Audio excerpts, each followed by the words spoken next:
Brian, man, I have been Oh, watching podcasts, uh-huh. newscasts, Okay. Chat GPT, Yep. Claude. Occasionally, I even see a newspaper. For those who don't know what that is, that's that paper thing. Okay. Trying to figure out what's going on out in the Middle East through the Strait of Hormuz. I can tell you 100 different stories. I don't know if any of them are true. And so, what do we rely on when we get to this point to when there's so much noise in the market? What do we do now? Yeah.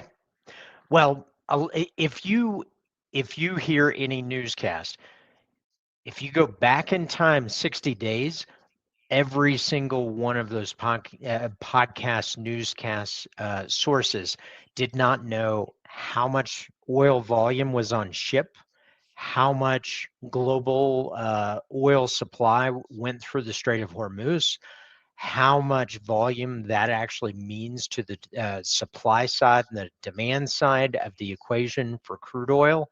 Now, all these podcasts are quantifying things. For example, Bill actually just educated me on one right before we started, which is the Strait of Hormuz. What do we hear in every podcast and what do we hear in every newscast?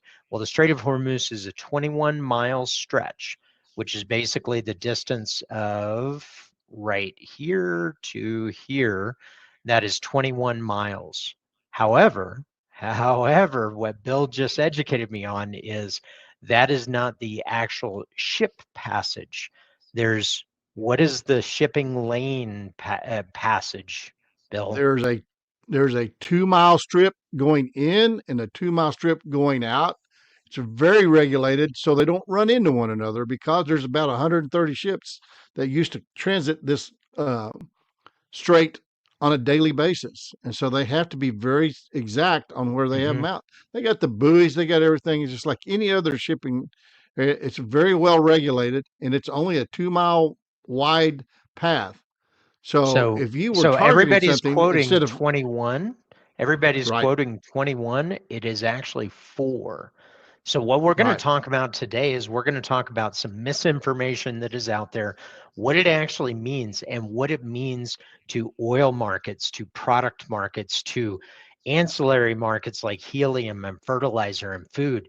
I mean, we're going to touch on all of these, so stick with us because this is going to be a little bit longer. This is not a short quick hit. So hopefully you're listening to this on a walk, on a run, on a workout, or on your commute to work. Which congrats to you for still commuting to work because many people are starting to work from home because gas prices are through the roof. Why are they through the roof? Well, there's this economic clock of war that is actually happening right now. So the you mean world's it's not the evil oil and gas people? My gosh, no, it always is. it always So is. this is what we've heard over and over. The world's most critical choke point. It's a 21-mile wide passage. And again, 21 miles, but 4 miles of shipping lanes. So it's only Right. 4 miles of shipping lanes, but approximately 20.6 million barrels per day of crude oil and petroleum products traditionally flow through the strait. And thanks to what's going on to shipping, Sal, if you ever watch us, thank you. What you do is fantastic. But according to Sal, there's about 130 ships, 140, something like that, on normal operations prior to February 28th. And now it is Which he probably, shows I you can think, oh, go he ahead. shows you can see that if you go on to the shipping app, Yep. and you can go back and see what went through, and it tells you which ones are tankers and which ones are cargo. Yep. So anyhow, 20.6 million barrels a day. If you don't know energy markets, that is roughly 20% of the global supply base because we produce and consume around 105 million barrels a Right. day, so around 20. But this does represent, this is what's interesting. So it's about 20% of the global crude supply, but it's also 1/4 of the world's seaborne oil trade is strictly through this choke point. And we're actually going to show, when you pull out the map, there are two other choke points. One that we haven't heard about recently, which is the Suez Canal. That used to be a very popular choke point because there was a lot of geopolitics conflicts there. And the other one is the El what is it called? Let's see, the Ban L. I'll have to look. I'm struggling on it. I'm struggling on it, so I'll find it real quick. But on March 4th, the strait was effectively closed. We're recording this on April 6th, and so we're over a month into this. And the anatomy of the choke point collapse: 20.6 million barrels a day pre-war. 92% of that transport collapsed. It went from 138 ships per day to 10, and that includes cargo, that includes vessels. Bear in mind, this is where 60% plus of the region's food supply comes in via the Strait of Hormuz. So this is a very, very tight ticking time bomb. And the result, 110 to $120 Brent crude. By the time this airs on Wednesday, I don't know if we're going to be at 150 or 90. So there is going to be some volatility here. So you were talking about the Bab el Mandeb. That's it. That's it. Yeah, Thank you, Bab el Mandeb, and right. that is basically on the other side of Saudi Arabia, Yeah, it's on the right by Red Sea. Yemen. Yeah, right Yeah. by Yemen.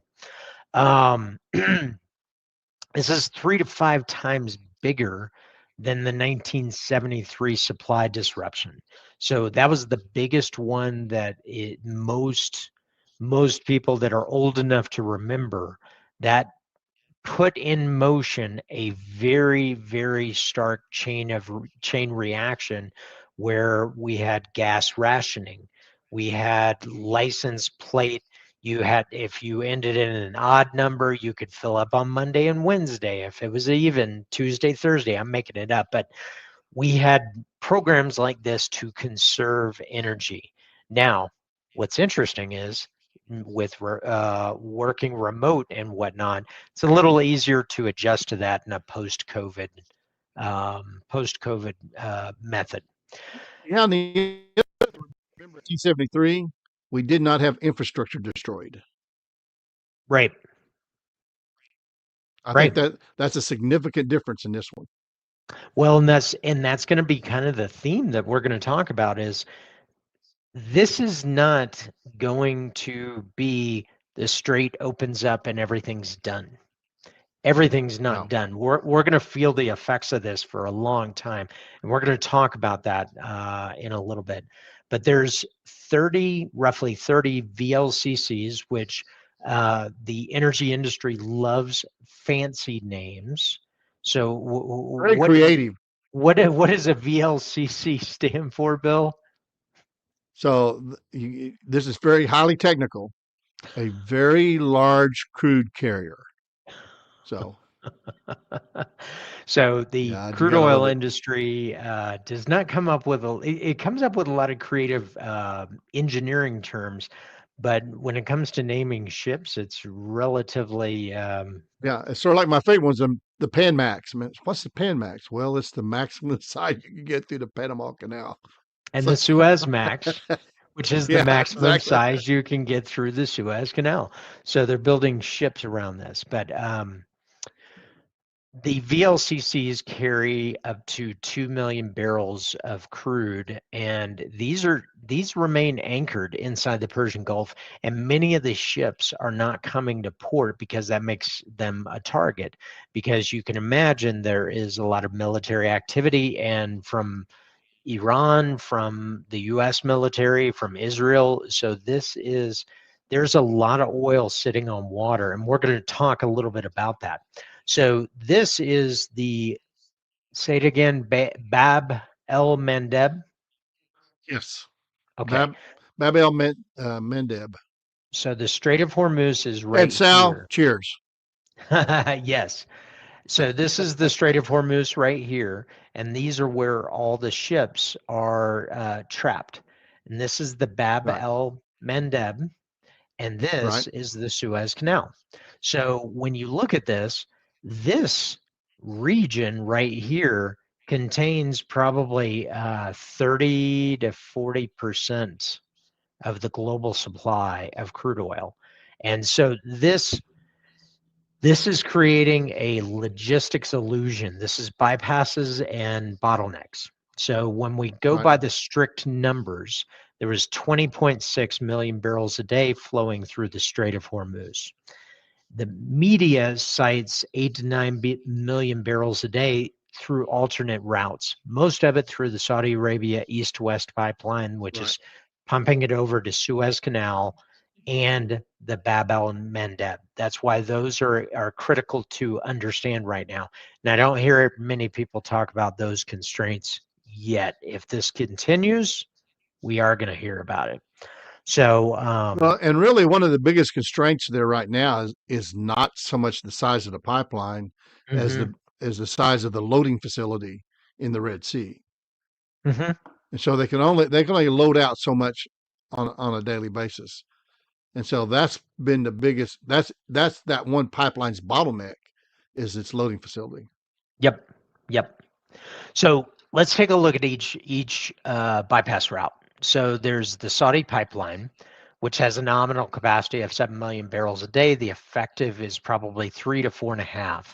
Then you have UAE, which is 1.8 to 1.7, and that is basically taking it from this side of the constraint point to the other side of the Strait of Hormuz through Fujairah, which I've been to Right. Fujairah, and there's a lot of ships that come out of that port. Um, the Iraqi North route, so out of Iraqi production, about 4.5 million barrels a day is not hitting the market. They do have about 500,000 barrels a day that they can send to the north, but most of their production is down south, close to the water. Yeah.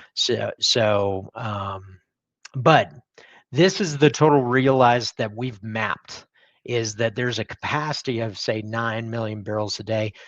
What's the effective? Maybe 5, maybe 6.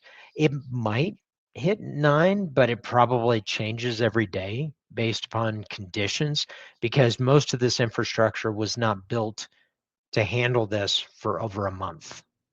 Right, Bill? Right. Right. And not only So, that, they hadn't used it at this levels in a very long time. And so when you start pushing pipes to max levels, you start having problems. okay, so just let's remember Strait of Hormuz, Bab el Mandeb, and Suez Canal. Those are going to come up over the coming weeks. Over the coming weeks, you've only heard to date Strait of Hormuz, but those other routes are going to become more and more So critical. the other thing is to realize that when it goes through the Red Sea at Suez Canal, you're talking about oil that's going to Europe. And when it comes out of the Persian Gulf and goes south, it goes to Asia. So Yes, that's your two routes that's going out of there. this goes to EU, right? Right. And the Bab el Mandeb goes to Asia. Well, coming out of the Strait of Hormuz, come to Asia. Yeah.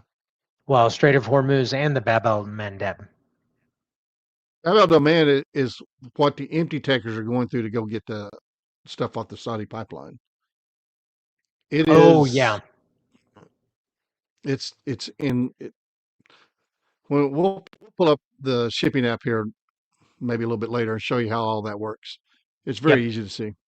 Okay. So the new choke point problem, there's a double bottleneck. Rerouting merely shifts the risk to Bab el Mandeb. NGL starvation, maximizing the crude flow while abandoning the NGL role.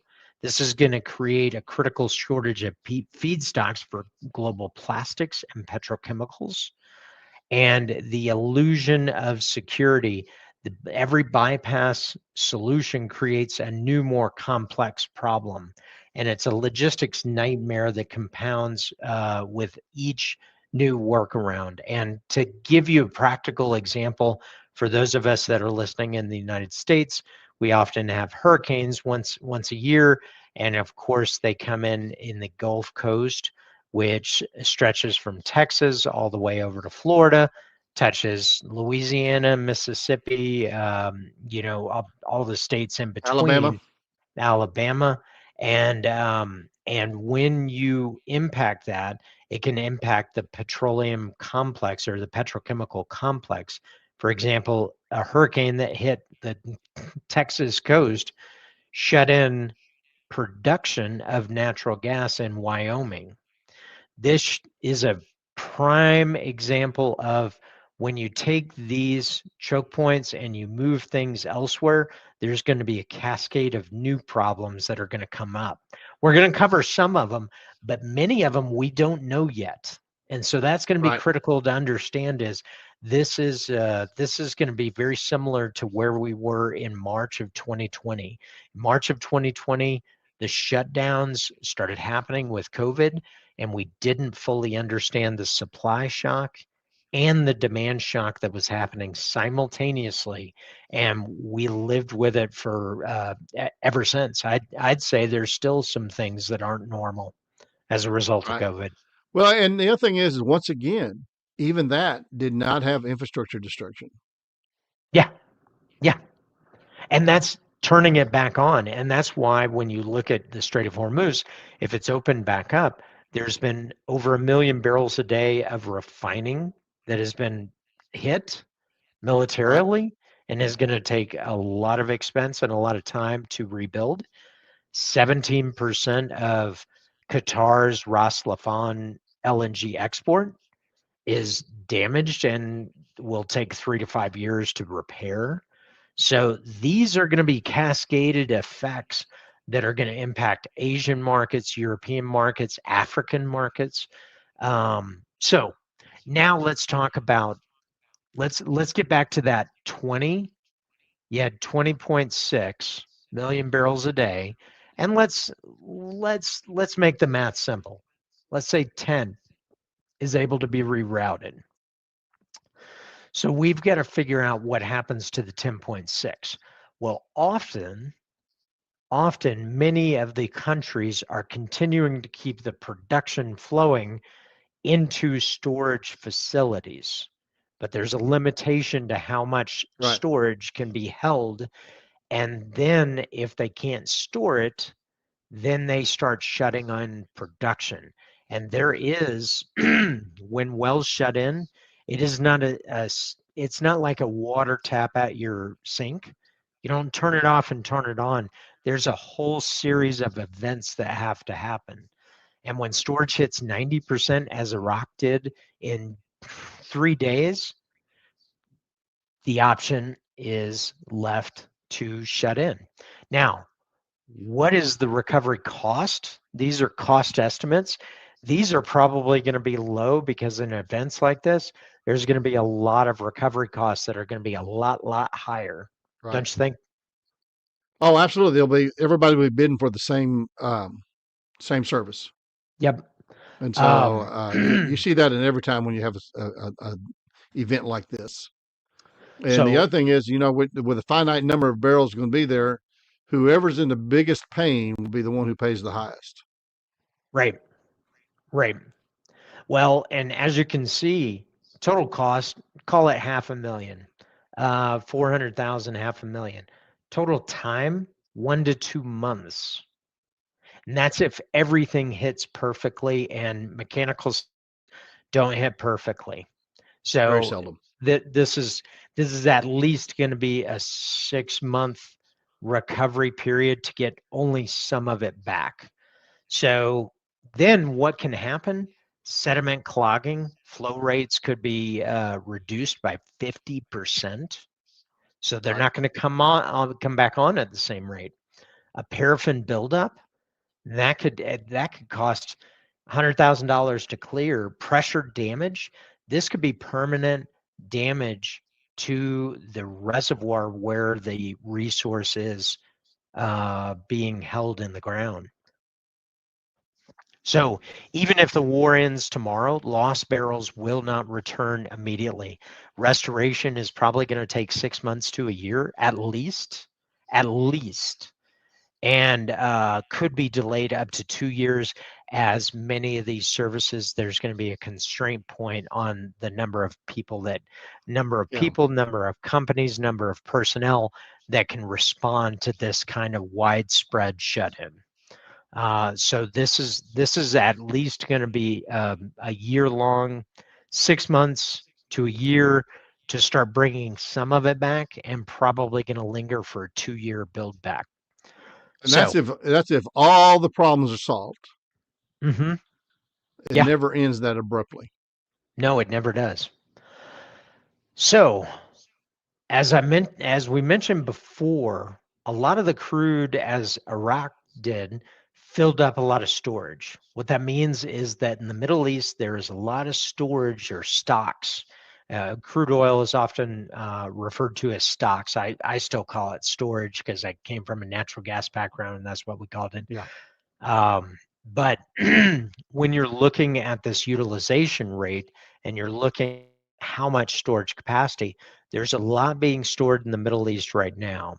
So we're having a storage buildup in the Middle East because there's not a way to get the crude and products out. Conversely, in consuming regions, China, Europe, and in other regions of the world, they're actually drawing down strategic petroleum reserve stockpiles, which means that they're drawing down. So as the Middle East is building up storage, the consuming region is drawing down. So this is showing an imbalance between a regional glut and a global depletion of reserves. So you're going to have a lot of crude oil that holistically you may not see. Oh, well, we're not that far out of whack to historical levels on storage globally, but you are regionally, consumption side Right. versus production side. So you can look And at, and oh, here go in the ahead. U.S., we have some laws that regulate how much of the SPR you can draw down and how much you have to replenish in certain time frames. And Hmm. so it's not an it's not a it's not just automatic. You can turn on the switch and start pulling it down. Right. Though we've had several presidents who thought that's what they could do. Yeah. Yeah. Very true. So, in the United States, there's over 400 million barrels a day. That's roughly 125 days of cover. China is 1.2 billion barrels. That's 108 days. However, they've been building out some more storage. So I'd say that number is probably a little low based upon what we've been hearing.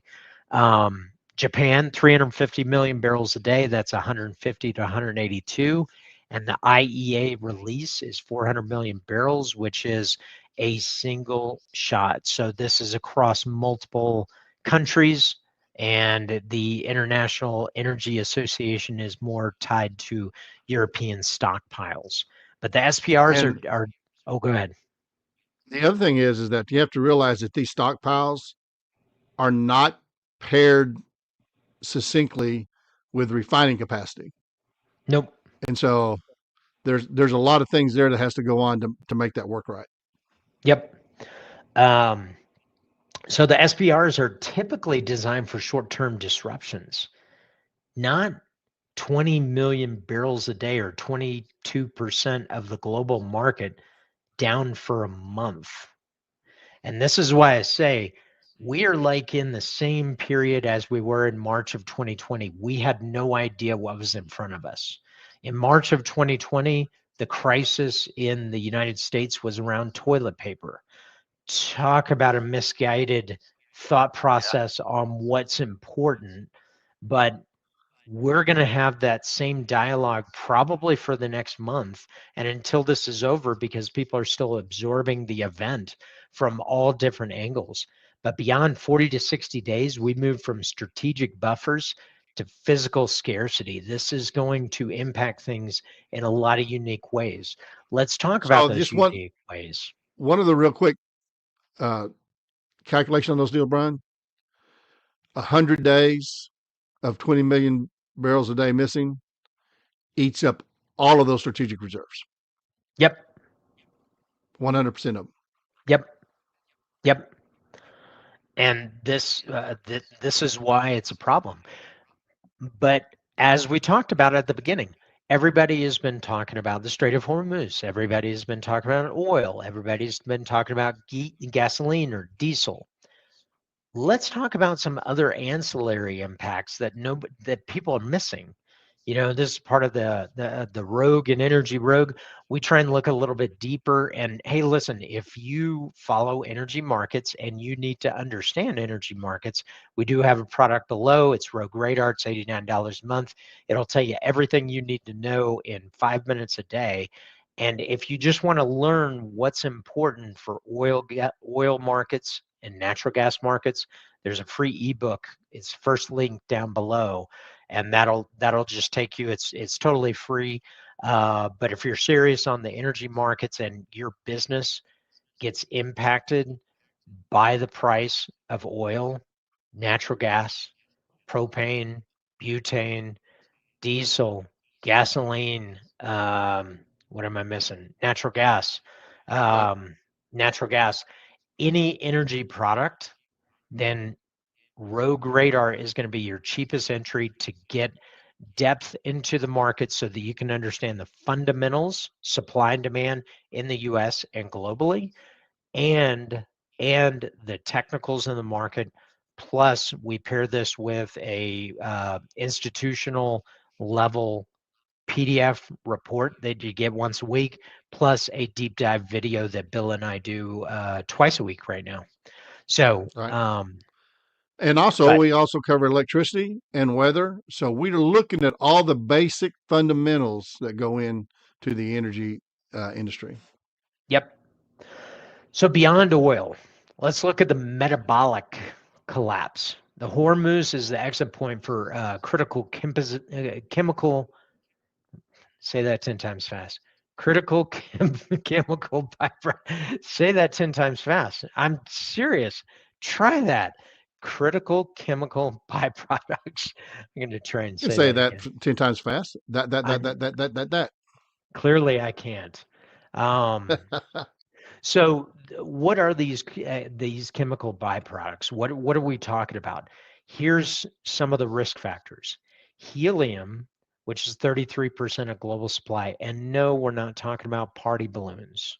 Party balloons are part of it. Yeah, there is demand there. Yes. But what is helium used for that a lot of people miss, including me, before I really understood So, what that was? What is n- helium for, Bill? number one is medical. Every MRI machine has helium in it. Number two, the space industry uses helium. One of the biggest uh, consumers of helium is NASA, Mm-hmm. and then number three is the industrial gases along with the party balloons. But all of those are at different qualities of helium. So Right. medical helium is at 99%.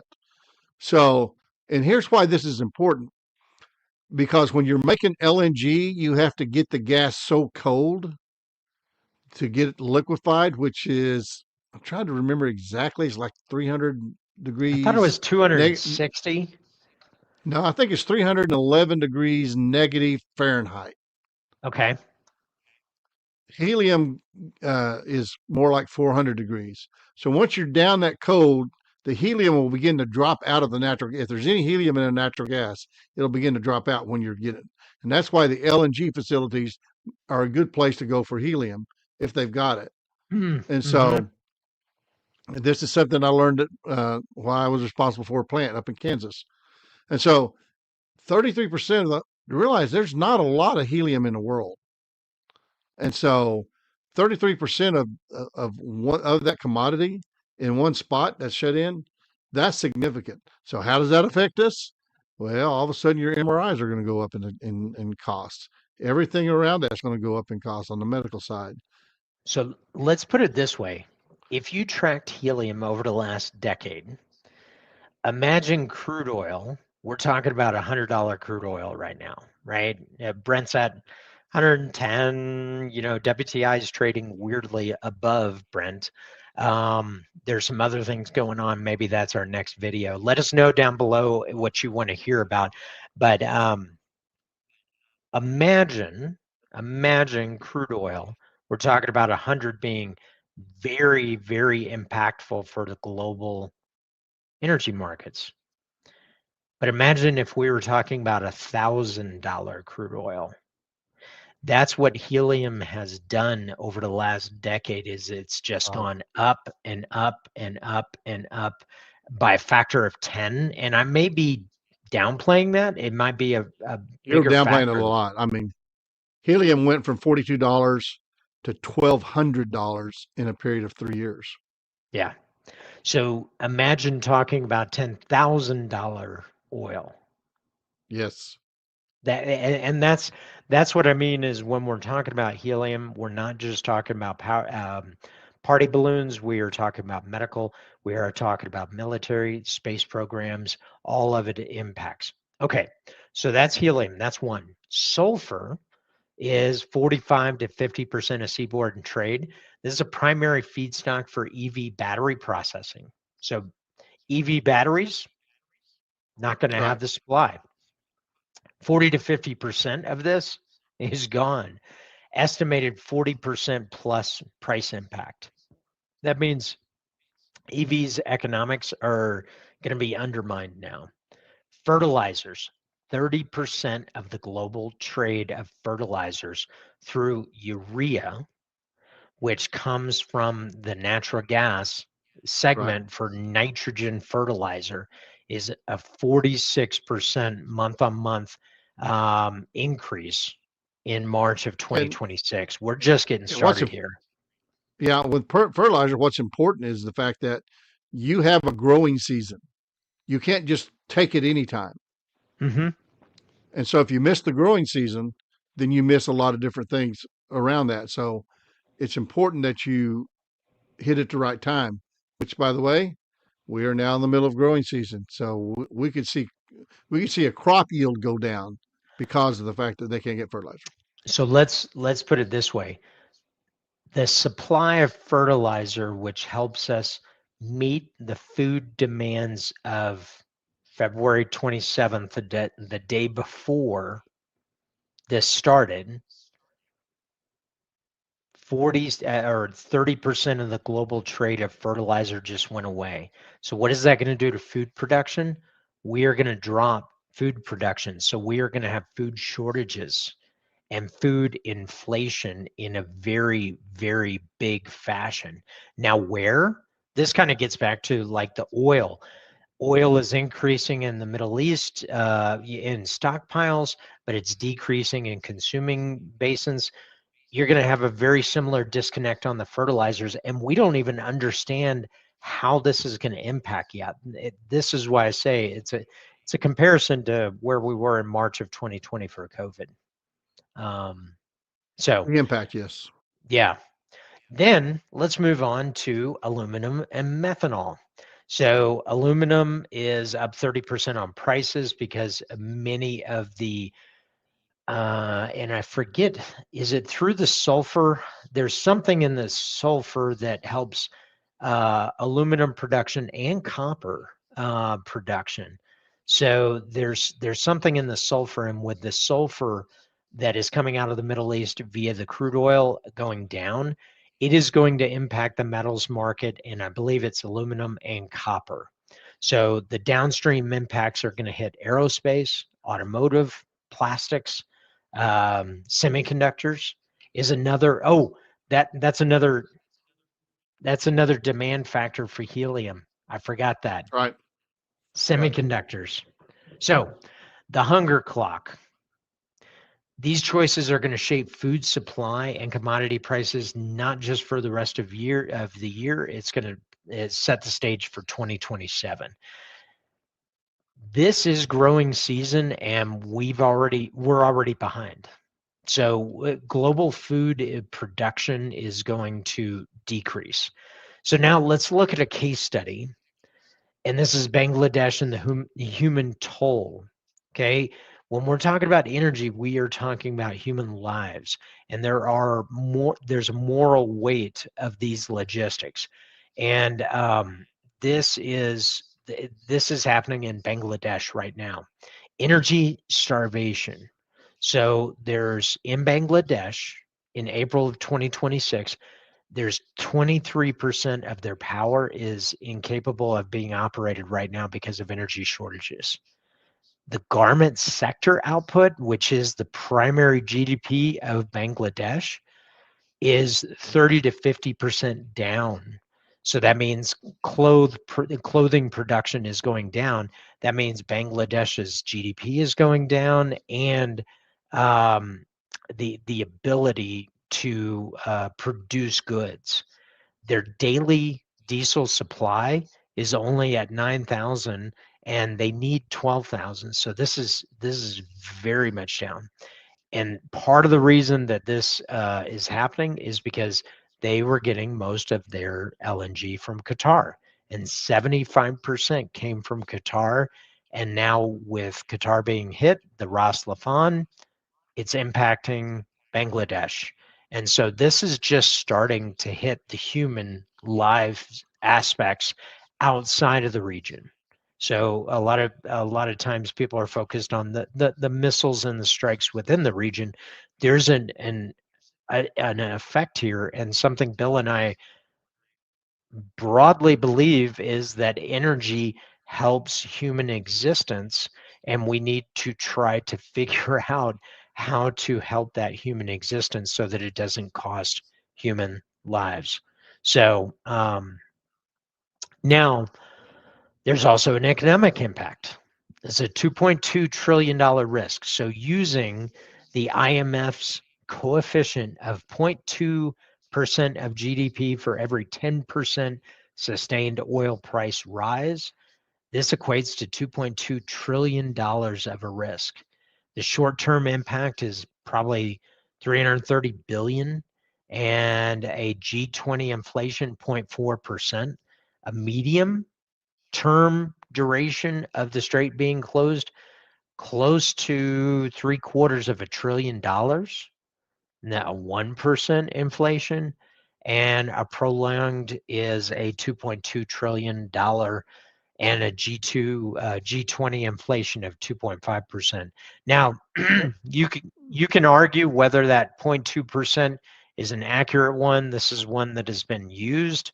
I'm not going to argue it because I don't know enough to be able to map that out. It seems plausible to me, but Bill and I were having a little discussion about that before, and I don't know. What do you think? Do you think that number's high, low, or about Well, right? first of all, by their numbers, we're already in the medium. The Mm-hmm. short's long gone, Yeah. so we're already in the medium. And Yeah, because the medium was 4 to 6 weeks, right? right, so Yeah. we've had a 10% rise in oil prices. Actually, what did we have? A We're now at 30 to 30%, 40%. 35%. Yeah, and so these numbers are almost non-existent. Now, whether they're correct, I don't know. I sometimes get a little concerned about how they overinflate numbers to make themselves look important, but Mm-hmm. it it really doesn't matter. The longer it goes on, the bigger the impact it's going to be.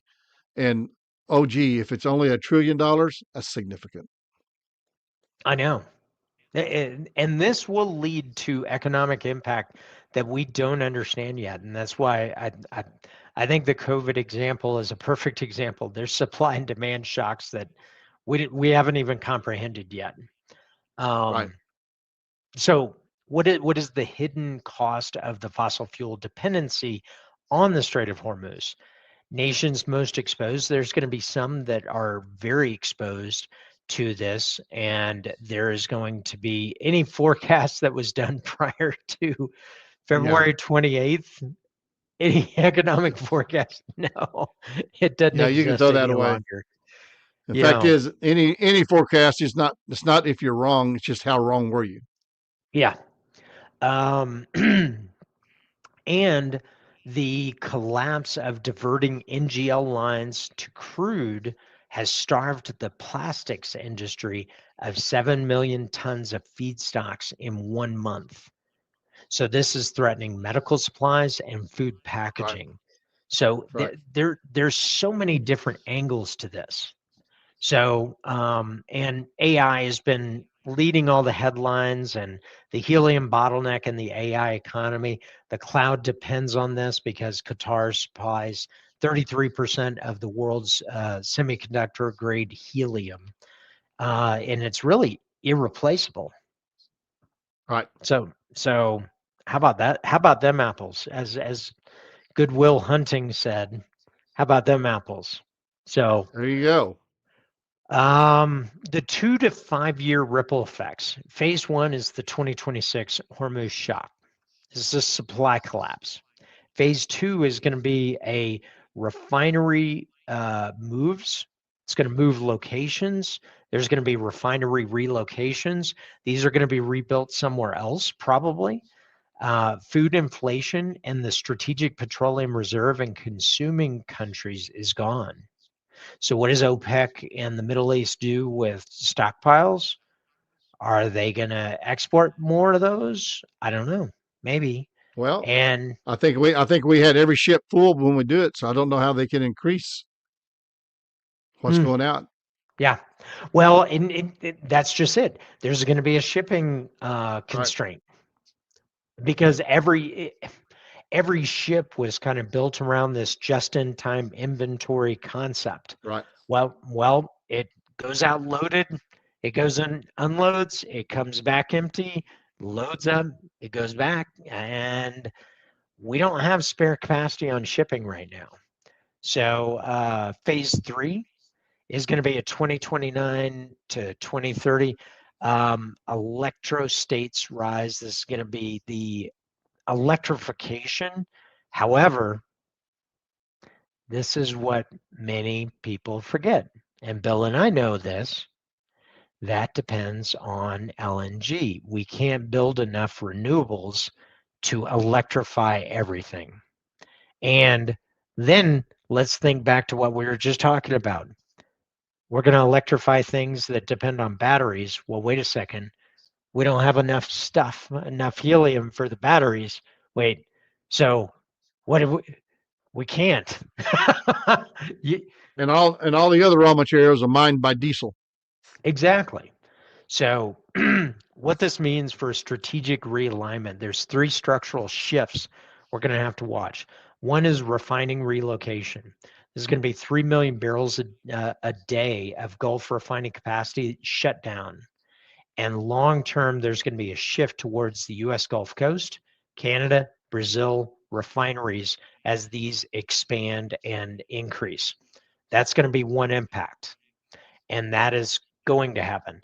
The electrostate transition, Japan and EU accelerate electrification. Again, I see constraint point here, which is going to be natural gas or via LNG, Right. because the export facilities are moving too slow to satisfy that demand. And you get back to the battery thing. So that one has a little bit of problems with it.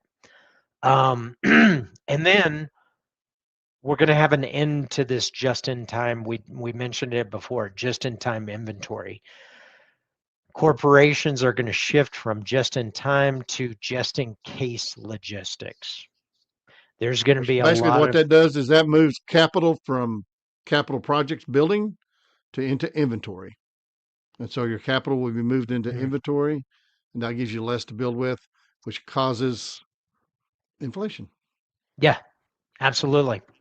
Um, Now, here's some nuanced conclusions. This is the new world order. You got to take everything with a grain of salt right now, because anybody who says they have it all figured out, they don't.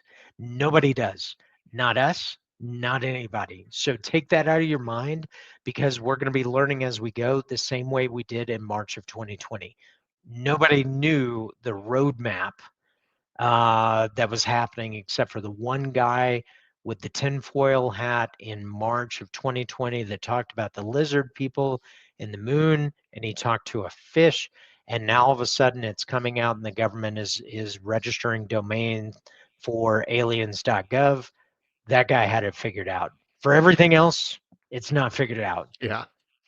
So, now So, here's some so it's lizard conclusions. people in the moon, man. It is. Here's some conclusions to think about. A permanent Hormuz risk premium, and this means global manufacturers will embed risk into all future planning, meaning they're going to have price modeling, price spikes, and we actually model these all the time for many of our members and many of our corporate members, because a 10% increase can expand your purchasing budget or your sales budget and make you unprofitable. Whether you're in the plastics, petrochemicals, refining, consuming diesel, gasoline, but this means there's going to be a Hormuz risk premium, and I would say also an infrastructure build out of alternatives built throughout the Right. Middle East. I don't Which know just what means that's it's going to going to, look like. I think what you're looking at there is that really the people who are the most at risk is Kuwait and Iraq because they're at the very top of that there. Like Saudi, Qatar, all those guys, they just have to work a deal, which I'm sure they will get a really good deal with Hmm. all the people who have coastline that's safe on the south and they don't Right. have to go through the straits. Yep. But that is billions of dollars of infrastructure. Probably trillions. I I would argue trillions. So number two, a Western Hemisphere as a safe haven. U.S., Canada, Brazil, Guyana attract hundreds of billions of dollars in new upstream investment at the expense of the Gulf. So this is an expansion of resources. But one thing I would say is US, Canada, Brazil, Guyana, and I'll throw in Venezuela, even though I didn't include Venezuela because there's probably a 2-year backlog of things that need to be done before they can be meaningful. But US, Canada, Brazil, Guyana, they need 100 plus. Right. And if it gets there, we'll be talking about a different Gulf. Mm-hmm. Yeah, we definitely will. The last three is going to be the Hunger Horizon. This one I'm really, really worried about from a human level. Fertilizer shortages are going to reduce crop yields by 2027 and 2028. And this means food inflation. This means affordability from sustainability of life. This is not paying more for Starbucks. This is talking about human existence, and this is going to be a dominant political issue for the next decade. This is going to have ripple effects. We're going to be talking about food production for the next decade. So, all you farmers out there, thank you for everything that you provide. So we need you. Um, so the economic clock is ticking. 2.2 trillion is next up. As Bill said, we're already past the 770 billion, right? Right. Um, 2 to 5 years of a ripple effect. And by the year 2030, the Hormuz may be a legacy asset in a redesigned energy world. What that looks like, I don't know. And nobody knows. So anybody who says they have it figured out, they don't. But the end game with the Unless he's straight wearing a tinfoil cap. Pay attention to and that guy. and talks to a fish who was Right. ahead of the game. And for those of you that don't know the reference, it's the Y Files. Love that. It's a conspiracy show. I love it. It's a lot of fun. Um, but the end game, when the strait opens, we will not return to normal. There is no normal. As COVID taught us, there is no going back. It's just going to be different. But the real question is, what is the real question, Bill? It's a question that gets asked a lot, for better or for worse. And the answer is nobody knows. I mean, No, we the are. answer is yes. It's going to be better for some people and worse for others. Oh, actually, that's a great analogy, like in the crude stocks. Well, Right. it's growing in some places, declining in others. So, what that looks like. So, anyway, we wanted to take a longer form, take a look at the Strait of Hormuz, take a look at actually what is happening, and listen. That's a lot of info. If you have some thoughts, if you have some ideas, drop us a comment down below. If you have ideas for future videos, let us know. We try and dig a little bit deeper. And like I said, if energy markets is where you and your business need to have a deeper level of understanding, our product Rogue Radar is very simple. It is an institutional level product that competes with $2,000 to $5,000 a month packages for just $89 a month, and you can find a Right. link to that down below. So, um, parting words of wisdom. What are your parting words of wisdom, Bill? My parting words of wisdom is don't get lost in the noise. Look at the numbers. You want numbers over noise every Yep, time. every time. And that's what we do here at Energy Rogue. So listen, thanks for hanging out with us. I know we kept you close to an hour. Appreciate you for tuning in. Thank you so much. And every like, every comment, every share helps us. So thank you for anything that you can Hey, do that feels right. and I see that guy when he was eating his lunch while he was watching. He dripped a little bit right here. You need to go to the restroom and get that cleaned up. Yep. So listen, folks, thanks so much. Thanks for tuning in, and we will see you next week. Thanks, folks.